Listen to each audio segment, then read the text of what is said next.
Hello, everybody. Welcome to Ashish Singh Lectures. I am Madiha Khan, your friend who is here to help you with your English language. तो आज की class में हम start करने जा रहे हैं एक पोएम जिसका नाम है द ट्रीज, जो किसने लिखी है, जिसकी कवियत्री हैं एड्रियन रिच.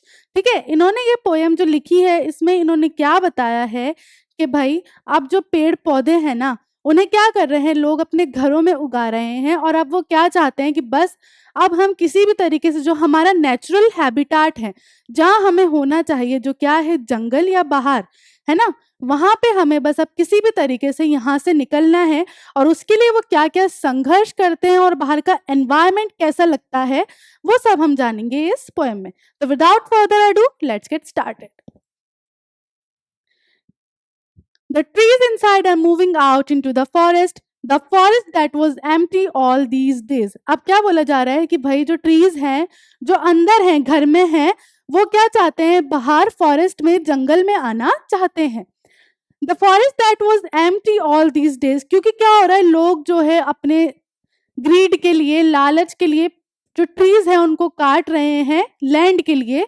तो क्या हो रहा है कि भाई फॉरेस्ट में तो जो है ट्रीज है नहीं और लोग जो है उनको अपने घरों में उगा रहे हैं.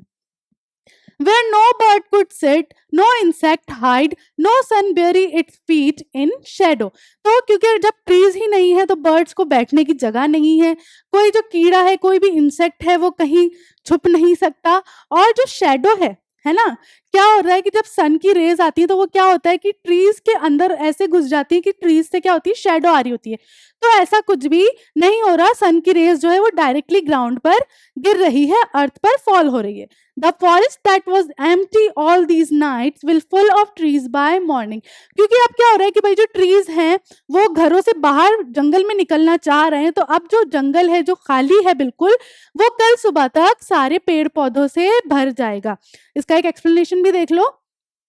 The trees are moving out of the house into the open forest. Trees जो है अब घर से निकलकर बाहर ओपन फॉरेस्ट में आ रहे हैं. The trees want to break free from the human boundaries and move to their natural habitat, जो क्या है जंगल. तो अब ट्रीज जो है वो क्या चाहता है, क्या चाहते हैं, जो पेड़ है वो क्या चाहते हैं कि भाई ये जो ह्यूमन ने हमें बाउंड्री दे दी है ना कि भाई तुम घर में उगो, इससे हम इसको तोड़कर हम हमारा जो नेचुरल हैबिटाट है, जहाँ हमें होना चाहिए जंगल, वहां की तरफ जा रहे हैं.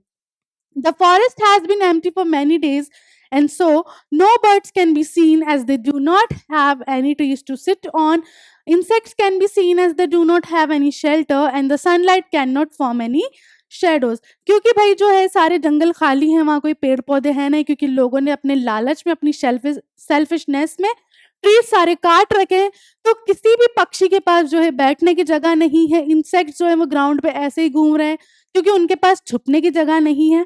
और कोई भी ट्री की परछाई भी नहीं है क्योंकि वहां कोई ट्रीज ही नहीं है, जिसकी वजह से जो सनलाइट है वो डायरेक्टली हमारी अर्थ पर, ग्राउंड पर फॉल हो रही है. The forest of humanity has remained empty for many days but will soon be full and bright. ठीक है, अब ये क्या हो रहा है कि भाई जो फॉरेस्ट है, इंसानियत के जो फॉरेस्ट है, ह्यूमैनिटी के जो फॉरेस्ट है, वो कैसे हैं, बिल्कुल खाली हो गए, है ना. लोग अपने लालच में इतना अंधे हो गए कि उन्हें इंसानियत नजर नहीं आती, लेकिन कल सुबह तक देखना ऐसा होगा कि उनमें इंसानियत जो होगी वो वापस आएगी. क्लियर, देख लो एक बार इसको. Next. All night the root worked to disengage themselves from the cracks in the veranda floor. है ना, disengage, छूटना, निकलना. पूरी रात जो भी पेड़ पौधे थे वो क्या चाह रहे थे, जो जड़ें थी वो क्या कोशिश कर रही थी कि वो जो वरांडा में क्रैक्स है ना, मतलब जहां से वो निकल रहे हैं, वहां से जो है छुटकारा पाना चाह रही थी, वहां से अलग होना चाह रही थी. The leaves strain towards the glass, small twigs stiff with exertion. ठीक है, और जो पत्तियां हैं वो ग्लास की तरफ जा रही हैं, और जो छोटी छोटी टहनियां हैं, ट्विग्स होती हैं टहनियां,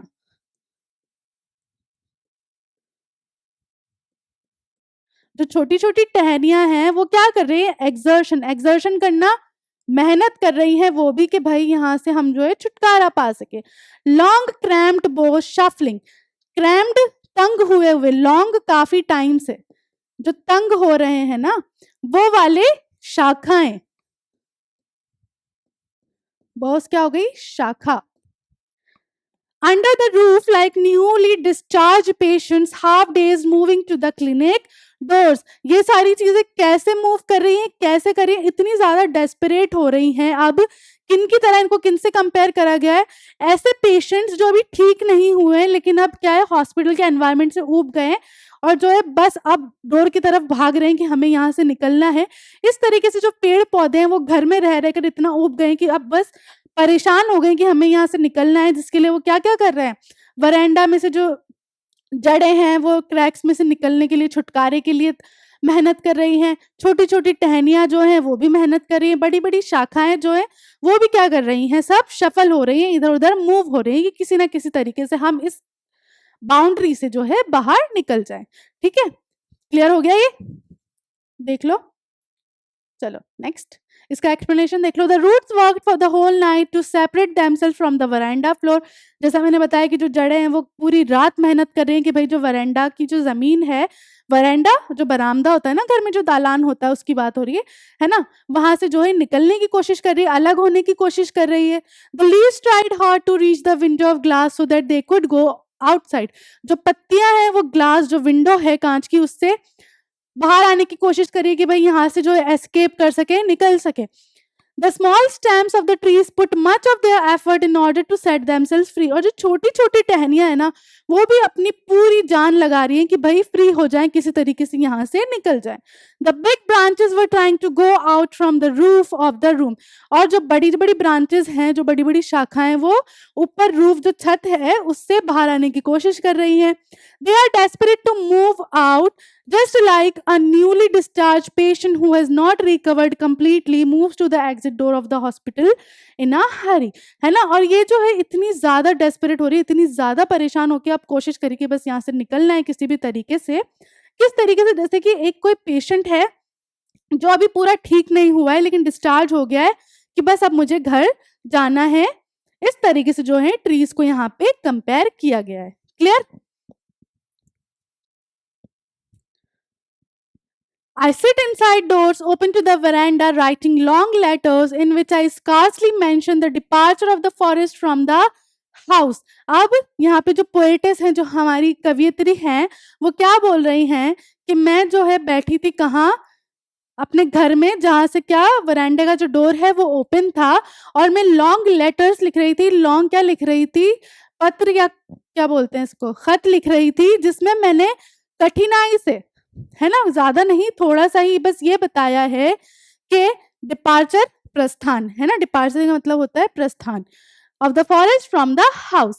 The night is fresh, the whole moon shines in a sky, still open the smell of leaves and lichen. अब क्या बोल रही है वो कि जो नाइट है, जो रात है, वो कैसी है? अच्छी है, फ्रेश है। जो मून है वो बहुत अच्छे से, जो चांद है बहुत अच्छे से चमक रहा है। The smell of leaves and lichen still reaches like a voice into the room. और जो lichen है और जो leaves है, पत्तियां, उनकी जो खुशबू है वो रूम में इस तरीके से आ रही है, जैसे, कैसे आ रही है कि भाई कि रूम में जो है आवाजें आ रही हैं, उनकी, उन पत्तियों की, उन लाइकन्स की आवाज आ रही है रूम में। My head is full of whispers which tomorrow will be silent. और मेरा जो हेड है ना, इसमें सारी आवाजें जो है क्या कर रही हैं? फुसफुसा रही हैं, जो कल बिल्कुल चुप हो जाएंगी। Listen the glass is breaking. अब वो क्या कहती हैं, हमें क्या कहती हैं, जो हम रीड कर रहे हैं, जो रीडर है, उनको क्या कह रही हैं कि ध्यान से सुनो, देखो ग्लास के ब्रेक होने की आवाज आ रही है। The trees are stumbling forward into the night, winds rush to meet them, है ना। और क्या हो रहा है? हवा की वजह से, है ना, यहाँ पे उन्होंने पोएटिकली ये बात बताई है क्या कि जो ट्रीज है वो हिल रहे हैं जोर जोर से रात में, और हवा जो है उनसे मिलने आई है। तो इसका मतलब क्या हुआ कि भाई इतनी तेज हवा चल रही है जिसकी वजह से ट्रीज की जो पत्तियां, शाखाएं, वो हिल रही हैं, है ना। The moon is broken like a mirror. Moon जो है, चांद जो है, वो कांच की तरह टूट गया है। Its pieces flashes now in the crown of the tallest oak. और उसके जो पीसेस है वो कैसे चमक रहे हैं अलग अलग होकर। एक ओक का ट्री है ना, ओक का ट्री है, और क्या हो रहा है उसमें, उसमें से दिख रही है धीरे धीरे, तो ऐसा लग रहा है कि भाई उसका जो है क्राउन बन गया, उसका जो है ताज बन गया है मून। क्लियर हो गया? इसका एक्सप्लेनेशन देख लो। The poet says that she is sitting in her veranda writing long letters. अब poet क्या बोल रही हैं, poetess क्या बोल रही हैं कि भाई मैं जो है बैठी हूँ वरांडे का गेट खोल कर और क्या कर रही हूँ, लॉन्ग लेटर्स लिख रही हूँ. She says that the night is very clear. वो क्या बोलती हैं कि नाइट जो है बिल्कुल साफ है, फ्रेश है. She can see the complete moon which is shining. और वो क्या देख पा रही है भाई, पूरा मून है ना, पूरा गोल मून जो चमक रहा है. The smell of leaves and lichen is like a voice which is expressing freedom from the confines of the house. और ये जो पत्तियां हैं, जो भी लाइकन्स हैं, उनकी स्मेल कैसी लग रही है, आवाजों की तरह लग रही है, जो इस घर में क्या कर रही हैं, गूंज रही हैं, निकलना चाह रही हैं, क्या दर्शा रही हैं कि हमें इस घर से जो है, इस घर की दीवारों से फ्रीडम चाहिए, आजादी चाहिए. These sounds will not be heard the next day. ये जो साउंड है ये नेक्स्ट डे नहीं सुनने को मिलेगा. The poetess asks the reader to listen carefully to the breaking of glass window and the trees stumble out in the night. अब वो हमसे जो पढ़ रहे हैं इस पोएम को, उनसे क्या कह रही हैं कि ध्यान से सुनो कि जो कांच की जो विंडोज है, खिड़कियां, ये टूट रही हैं. क्यों? क्योंकि जो शाखाएं, जो पत्तियां हैं, वो यहाँ से बाहर निकलने की कोशिश कर रही हैं. The wind is meeting the trees. The moon is like a mirror and it appears to have been broken into pieces as the shadow of the oak tree. है ना. अब यहाँ पे क्या हो रहा है कि भाई अगर तुम ऐसे मून को देखोगे ना, अगर ऐसे जैसे शाखाएं निकल रही है ओक ट्री की, उसमें से देखोगे तो ऐसा लगेगा कि जैसे अलग अलग टुकड़ों में बटा हुआ है. बस वही बात यहाँ पर की गई है. क्लियर. तो यहाँ पे तुम्हारी पोएम खत्म होती है ना. अब इसकी समरी देख लो.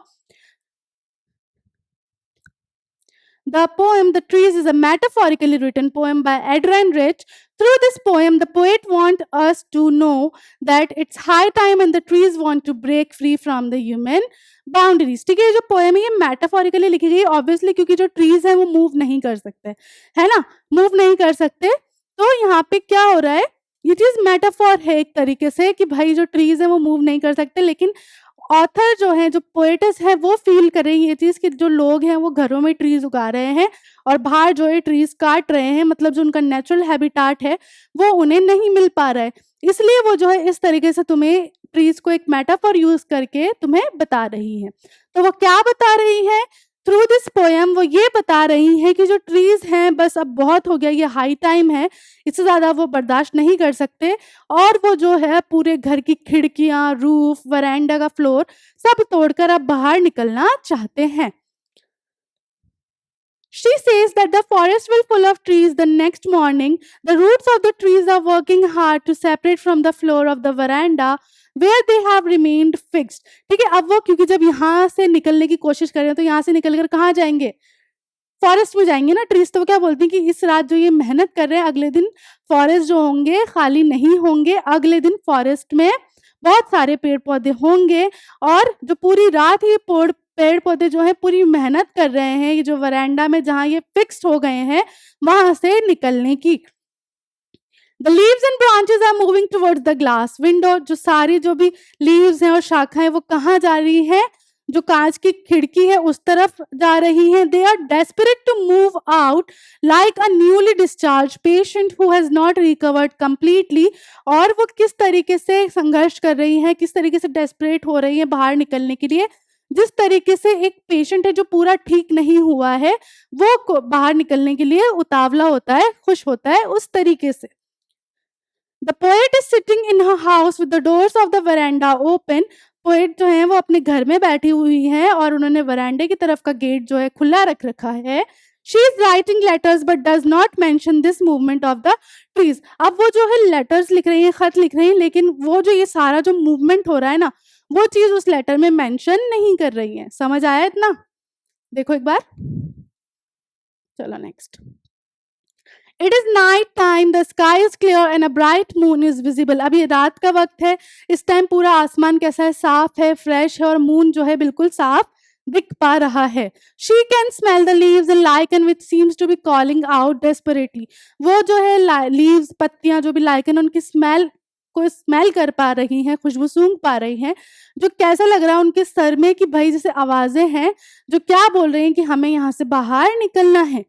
The trees are moving out and the fast blowing wind embraces them. और trees जो है वो बाहर की तरफ जा रहे हैं और जो wind है जो बहुत तेजी से आ रही है वो क्या कर रही है, उन्हें गले लगा रही है. As the trees have reached the forest, the tall and strong oak tree overshadows the moon, and it seems that the moon has been broken into several pieces. और जब ट्रीज जो है फॉरेस्ट में निकल जाएंगे, बाहर आ जाएंगे, तो क्या होगा कि जो ओक ट्री है, बड़ा सारा ट्री है ओक का, उसमें से थोड़ा थोड़ा हमें दिख रहा होगा मून, जो कैसा लग रहा होगा कि टूट रहा है, उसके पीसेस दिख रहे होंगे बस हमें. इस तरीके से तुम्हारी समरी जो है यहाँ फिनिश होती है. अब क्या आता है इसके वर्ड मीनिंग्स. देखो, डिसएंगेज पीछा छुड़ाना या वहां से अलग होना, वो वाली चीज. स्ट्रेन तनाव, ट्विक्स टहनिया, एक्सर्शन श्रम या मेहनत करना. क्रैम्प्ड तंग हो जाना, बॉल्स शाखा, शफलिंग इधर उधर जो पूरे मूव हो रहे हैं, मिश्रण हो रहा है उनका, वो. डिस्चार्ज खारिज होना, डेज्ड चकित, एम्प्टी खाली, इंसेक्ट कीड़ा, बेरी कोई चीज दफनाना या दफन होना, रूट्स जड़ें, शैडो छाया, स्टिफ बिल्कुल कठोर है ना, और शैटर टूटना या तोड़ना. क्लियर. क्लिनिक अस्पताल, स्कैर्सली कठिनता से, मेंशन करना वो चीज बताना, चर्चा करना, उसकी उल्लेख करना. और डिपार्चर प्रस्थान, लाइकन कवक और शैवाल जो होते हैं. हेड हमारा सर, विस्पर कानाफूसी या फुसफुसाना जो होता है. साइलेंट बिल्कुल चुप रहना. स्टम्बल ठोकर खाना है ना, या ऐसे लड़खड़ाना. विंड्स हवाएं. और रश तेजी से दौड़ना या फिर हड़बड़ी से, है ना. फ्लैश एकदम चमक आना. और क्राउन हमारा जो ताज होता है. और ओक कौन सा ट्री होता है, शाह बलूत का ट्री जो होता है उसके हम ओक ट्री बोलते हैं. क्लियर हो गया. अब आ जाओ इसके क्वेश्चन एंड आंसर्स पे. आप थिंकिंग अबाउट द पोएम का देखो, क्वेश्चन नंबर 1 क्या बोल रहा है. Find in the first stanza 3 things that can not happen in the treeless forest. जो पहला स्टैंजा हमने पढ़ा था उसमें ऐसी कौन कौन सी चीजें हैं जो नहीं हो पा रही हैं, क्योंकि उस फॉरेस्ट में क्या नहीं है, पेड़ नहीं है. तो इसका आंसर देखो, the 3 things that can not be happen in a treeless forest are. तीन चीजें जो नहीं हो पा रही हैं एक ऐसे फॉरेस्ट में जहाँ ट्रीज नहीं है. कौन कौन सी है. The sitting of a bird on trees, जब पेड़ ही नहीं होंगे तो बर्ड्स कहाँ बैठेंगे. द हाइडिंग ऑफ इंसेक्ट्स, जब पेड़ ही नहीं होंगे तो इंसेक्ट्स कहाँ छुपेंगे. And the sun bearing its feet into the shadow of the forest, जब ट्रीज ही नहीं होंगे तो ट्रीज की शैडो क्या बनेगी, है ना, डायरेक्ट जो है सनलाइट ग्राउंड पर पड़ेगी. क्लियर. नेक्स्ट क्वेश्चन देखो. What picture do these words create in your mind, है ना. तुम्हारे माइंड में ये वर्ड्स देखकर क्या पिक्चर, क्या इमेजिनेशन बन रही है वो बताना है तुम्हें. Sun bury its feet in shadow, इस लाइन से तुम्हारे माइंड में क्या इमेज आई वो बतानी है. What could the poet mean by the sun's feet, और पोएट इस बात से क्या मतलब निकाल रहे हैं या बताना चाह रहे हैं. सन्स फीट, सन के पैर, इससे क्या बताना चाह रहे हैं. तो देखो, the sun's feet refers to the rays of the sun.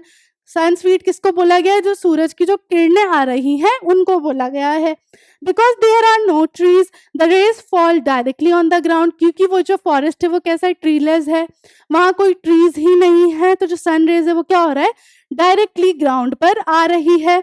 In a forest with trees, अगर कोई फॉरेस्ट है जिसमें ट्रीज होंगे तो वहां क्या होता, the shadow hide the sun rays, है ना. क्योंकि क्या होता है, जो रेज है वो पहले किस पे पड़ती, ट्रीज पे पड़ती, जिससे क्या होता है, शैडो फॉर्म हो जाती, तो ऐसा लगता है कि जो सन रेज है वो छुप गई हैं, दफन हो गई हैं. And it seems that the sun is bearing its feet into the shadow of that fall from the trees. और वो कैसा दिखता कि भाई जो सन की जो रेज है वो जो शैडो बन रही है ट्रीज में, उससे क्या हो गई है, दफन हो गई है, उसके नीचे छुप गई है. क्लियर हो गया.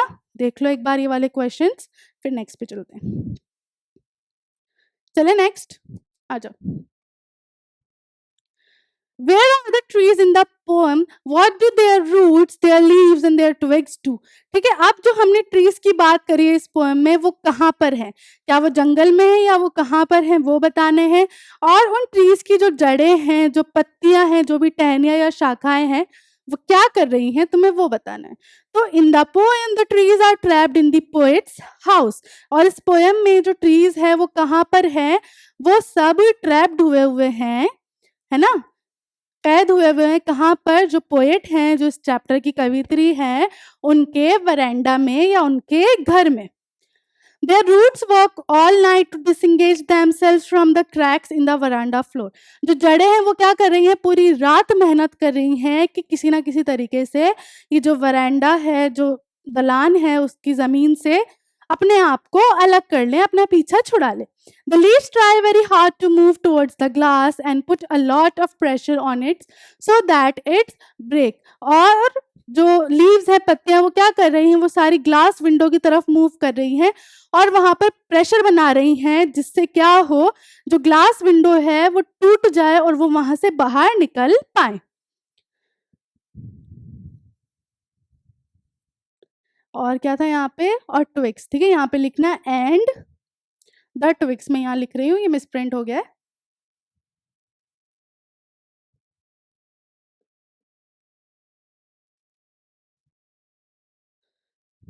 Wait.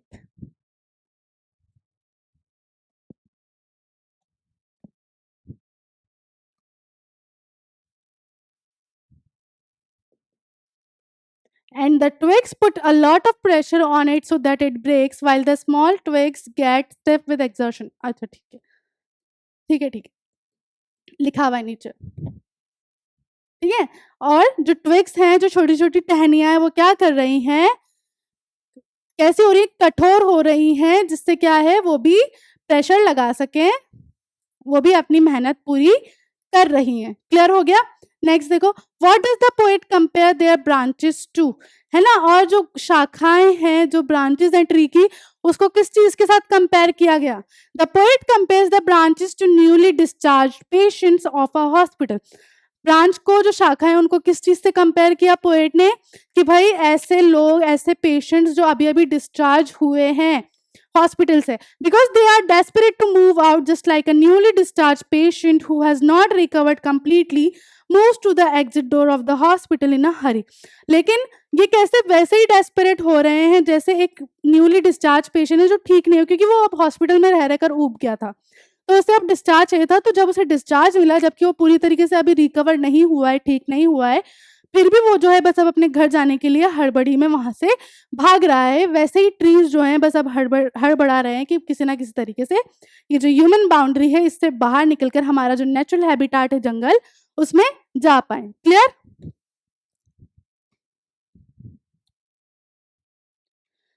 How does the poet describe the moon, है ना. अब पोएट ने मून को कैसे डिस्क्राइब किया, कब कब, at the beginning of the third stanza and it's at its and. पहले तो स्टार्टिंग में कैसे करा वो बताना है, और एंड में कैसे किया वो बताना है. व्हाट कॉजेज दिस चेंज, और ये जो चेंज आया फर्स्ट बिगिनिंग और लास्ट में, एंड में जो चेंज आया वो क्यों आया वो बताना है. तो at the beginning of the third stanza the poet says that the full moon is shining in the open sky in the fresh night.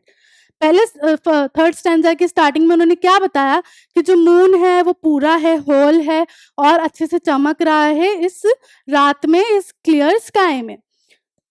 At the end of the stanza, she describes that the moon breaks into pieces like a broken mirror. और and में वो moon को कैसे describe कर रही है, कि जो मून है वो कैसा लग रहा है, कांच की तरह लग रहा है, और कांच की तरह जो है टूट गया है टुकड़ों में. And shines on the head of the tallest oak tree. और कैसे शाइन कर रहा है, कि भाई जो टॉलेस्ट ओक ट्री है, शाल बलूत का जो ट्री है, उसके ऊपर जो है ऐसे शाइन कर रहा है जैसे उसका ताज बन गया हो. As the trees move outside, they cover some of the shine of the moon and it can be seen only in parts. और ये चेंज क्यों आया, कि भाई जो ट्रीज हैं जब वो बाहर निकल गए हैं, तो अगर तुम देखो तो वो क्या करते हैं, चांद का कुछ कुछ पार्ट कवर कर लेते हैं अपनी शाखाओं से, पत्तियों से, जिसकी वजह से मून जो है हम टुकड़ों में ही देख पाते हैं. This is why it seems that the moon has broken into pieces. और इसलिए ऐसा लगता है कि जो चांद है वो टुकड़ों में टूट गया है. क्लियर.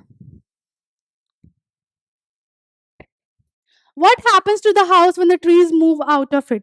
घर का क्या होगा, या घर में क्या होगा जब जो सारे पेड़ पौधे हैं वहां से बाहर निकल जाएंगे. When the trees move out of the house, the glasses break and the whispers of the trees vanish, leaving the house silent. जब ट्रीज वहां से बाहर निकल जाएंगे तो क्या होगा, जो ग्लास विंडोज हैं वो सारी टूट जाएंगी, रूफ टूट जाएगी ऊपर की, और जो भी उनकी आवाजें हैं, स्मेल है, सब गायब हो जाएगी, और हाउस कैसा हो जाएगा, बिल्कुल चुप, शांत. Now that you have read the poem in detail, we can begin to ask what the poem might mean. है ना? अब जब हमने पूरी पोएम अच्छे से डिटेल में पढ़ ली, सब स्टैंजास की एक्सप्लेनेशन देख ली, सब उसका समरी पढ़ ली, सब चीज़ें कर ली, तो अब जो है हम ये समझ सकते हैं कि ये पोएम जो है, क्या मतलब है इस पोएम का, ये पोएम हमें क्या बताना चाहती है। Here are two suggestions, can you think of others? ठीक है, देखो 2 सजेशंस यहाँ पे हैं, तुम इसके अलावा और कोई सोच सकते हो। तो पहला क्या है, does the poem present a conflict between man and nature? क्या तुम्हें लगता है कि जो पोएम है ये कॉन्फ्लिक्ट पैदा कर रही है, टकराव या जो भी बोलते हैं इसे पैदा कर रही है किसके बीच में? इंसान और नेचर के बीच में। Compare it with a tiger in the जू। इस पोएम को किस पोएम से कंपेयर करना है? टाइगर इन द जू। टाइगर इन द जू याद है ना? उसमें भी क्या होता है कि एक टाइगर होता है जिसको केज में बंद कर रखा होता है जू में, जो बेचारा अपना नेचुरल हैबिटाट है उसका भी जंगल, उसे याद कर रहा होता है, उसकी बाउंड्रीज होती है केज में, लेकिन अगर जंगल देखो तो उसमें कोई बाउंड्रीज नहीं है, हर चीज वो अपनी याद कर रखा होता है। तो यहाँ पे तुम्हें क्या करना है, दोनों को कंपेयर करना है आपस में। Is the poet suggesting that plants and trees used for interior decoration in cities while forests are cut down are imprisoned and need to break out?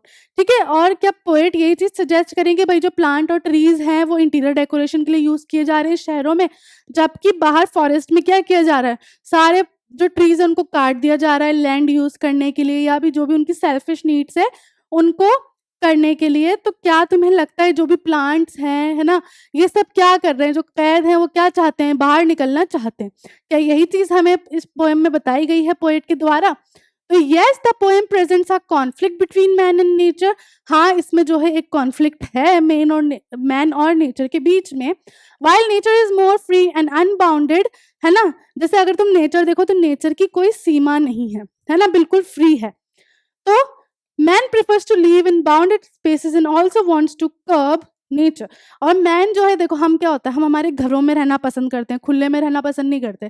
तो यहाँ पे यही बात हो रही है कि जो नेचर है वो तो कैसा है, बिल्कुल कोई उसकी सीमा नहीं है, फ्री है, लेकिन जो इंसान है वो क्या प्रेफर करता है कि भाई एक बाउंडेड घर हो, उसमें रहना प्रेफर करता है। He uses plants for interior decoration of houses, cut trees to make a house for himself, है ना। लेकिन यहाँ पे क्या हो रहा है कि भाई है ना, घरों में तो वो क्या कर रहे हैं, पेड़ पौधे लगा रहे हैं अच्छा अपना घर अच्छा बनाने के लिए, डेकोरेट करने के लिए, बट दूसरी ही जगह क्या कर रहे हैं, फॉरेस्ट में जो भी ट्रीज हैं उनको काट रहे हैं वहाँ के लैंड पर अपना घर बनाने के लिए या कोई इंडस्ट्री ओपन करने के लिए या कुछ भी एक्सवाइजेड कोई भी अपनी सेल्फिश नीड पूरी करने के लिए। किल्स एनिमल्स फॉर फूड और other purposes and catches them in zoos, है ना, एनिमल्स को मार देना, हंटिंग करना या फिर एनिमल्स को जू में रखना जिससे वो पैसा कमा पाए, है ना। In all these veg man curbs nature and denies plants and animal the freedom in which they should live. और इस वजह से जो है वो नेचर खराब कर रहे हैं और क्या कर रहे हैं, जो बेचारे एनिमल्स और ट्रीज हैं, पेड़ पौधे और जानवर हैं, उनको फ्रीडम नहीं मिल पा रही है, फ्रीडम नहीं दे रहे हैं वो। That is why the trees want to move out. और इसीलिए जो ट्रीज है जो बेचारे अंदर घर में कैद हैं वो बाहर निकलना चाहते हैं। Similarly in the poem a tiger in the zoo, the poet shows that animals feel bounded by cages, है ना। और ऐसे ही अगर हम टाइगर इन द जू की बात करें तो उसमें पोएट ने हमें क्या दिखाया कि जो एनिमल्स हैं वो बेचारे उस पिंजरे में, उस केज में कैद होता हुआ फील करते हैं, बाउंड्रीज होती है उनकी वहां पर, and they want to get free and run wild in the open. और वो बेचारे क्या चाहते हैं कि भाई हमें हमारे जंगल में छोड़ दिया जाए जहां पर हम फ्रीली घूमें, शिकार करें और क्या करें, भागे दौड़े, बिल्कुल फ्री रहे। क्लियर?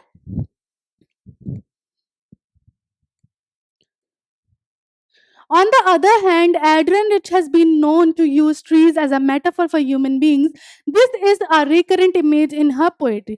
ठीक है, अगर हम दूसरी तरफ बात करें तो एड्रियन रिच जो है ना, वो यहाँ पे कैसा बताया गया उनको कि उन्होंने ये मेटाफोर किस लिए यूज किया, ह्यूमन बीइंग का नेचर बताने के लिए यूज किया है।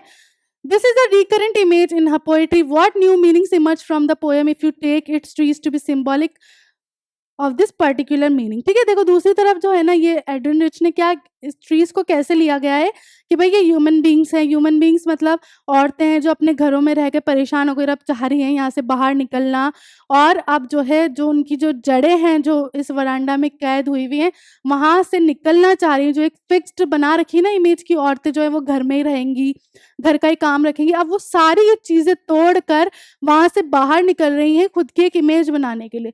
तो इस हिसाब से अगर हम इस पर्टिकुलर मीनिंग को लेकर चले पोएम का, तो क्या हो सकता है वो बताना है। If trees are symbolic of human beings, then it could be said that humans too want to break away from the shackles of the busy and selfish lives they lead. अगर हम इसको ह्यूमन बींग के context में रखें, अगर हम trees को किसका मेटाफोर माने, ह्यूमन बींग्स का, तो इससे हमें क्या पता चल रहा है कि भाई जो इंसान है ना वो भी अपनी जो इतनी बिजी लाइफ है ना, होता है ना एक टाइम पे हम चाहते हैं कि यार ये काम नहीं करें, इसमें थकन हो रही है, इसमें हम जो स्ट्रेस ले रहे हैं, ये सारी चीजें ले रहे हैं। तो एक टाइम पे ऐसा भी बोल सकते हैं हम कि भाई जो ह्यूमन बींग्स है वो भी चाहते हैं इस चीज से फ्री रहना, बाहर निकलना, जो भी उनकी बिजी लाइफ है, जो भी उनकी नीड्स है, जो भी काम है, वो सब वो छोड़ दें और फ्री रहें। They keep striving hard in their routines as they feel cramped under the roofs of their homes and offices. और वही उनके साथ भी होता है कि वो जो है अपनी जो बाउंड्रीज है ऑफिसेस की, हाउसेस की, उसके अंदर कैसा पाते हैं खुद को, तंग महसूस करते हैं, घुटन महसूस करते हैं, कैद महसूस करते हैं। Even they want to break free and go out in the peaceful nature. और ऐसा होता है ना, हम भी चाहते हैं कि यार चलो हो गया, अब संडे है, आज चलो आज तो बाहर चलेंगे, आज अच्छा सा एनवायरनमेंट एंजॉय करेंगे, नेचर एंजॉय करेंगे। तो ह्यूमन बींग्स भी चाहते हैं, जब देखो कभी भी देखना, हमें जब थोड़ा शांति चाहिए होती है ना, हम किसी पार्क में जाकर बैठेंगे, है ना, या फिर हमारे पास कोई एनिमल होगा उसके साथ खेलेंगे। ये सारी चीजें होती हैं, ह्यूमन नेचर में है। Man would also want to enjoy the beauty of nature and go out in the open and be free just like trees. हम जाते हैं ना अलग अलग जगह, बाहर जाते हैं घूमने, मनाली चले गए, कश्मीर चले गए, है ना, उदयपुर, कोई भी हो, XYZ कोई भी जगह हो, वहाँ चले गए, वहाँ की ब्यूटी देखने, वहाँ पे जो भी नेचर है, ये सारी चीजें देखने चले गए, है ना। तो हम भी जो है चाहते हैं देखना। तो यहाँ पे देखो बिल्कुल मीनिंग उल्टा कर दिया अब, है ना। पहले में क्या होता है कि भाई बिल्कुल सेल्फिश है जो नेचर खराब करे, लेकिन अगर हम यहाँ पे ट्रीज को ही ह्यूमन बींग का मेटाफोर बोल दें, तो उसमें क्या हो रहा है कि भाई जो ह्यूमन बींग्स है वो भी परेशान है, वो भी बाहर निकलना चाहते हैं, अपनी बाउंड्रीज तोड़कर, अपनी लिमिट्स तोड़कर बाहर निकलना चाहते हैं, नेचर को एंजॉय करना चाहते हैं, फ्री रहना चाहते हैं, पीसफुल रहना चाहते हैं। तो ये इस तरीके से इसका दूसरा मीनिंग आ गया। क्लियर हो गई आपको इस तरीके से? चलो, इसी के साथ जो है हमारी ये पोएम, इसके question and answers, word meaning, summary, explanation, her cheese I hope clear हो गई होगी। उसके अलावा कोई क्वेश्चन है तो जस्ट कमेंट योर क्वेश्चन। तब तक के लिए this is Madiha Khan signing off right now. Bye bye, have a nice day.